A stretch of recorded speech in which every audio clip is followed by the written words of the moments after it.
Ang sarap pala talagang mamuhay ng merong peace of mind, no?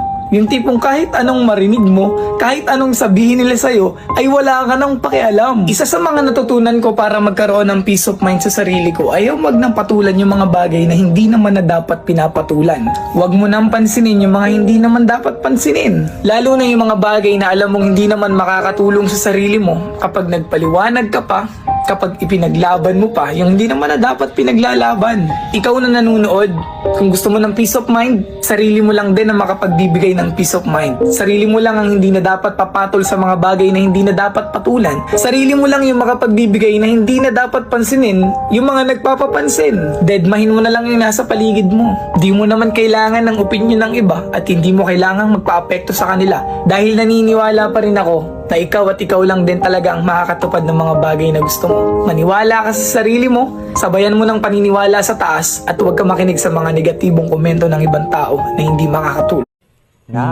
Alam mo, dito sa mundo, minsan talaga hindi natin maintindihan yung takbo ng buhay. Yung tipong sa araw-araw, walang pagbabago. Na minsan, disappointed ka. Bakit ganyan yung buhay na tinatahak mo? Pero mas pinipili mong ituwid pa rin yung nararapat. Gumagawa ka ng paraan na maisaayos yung planadong buhay. Narito ako sa isang lugar na di ko maintindihan.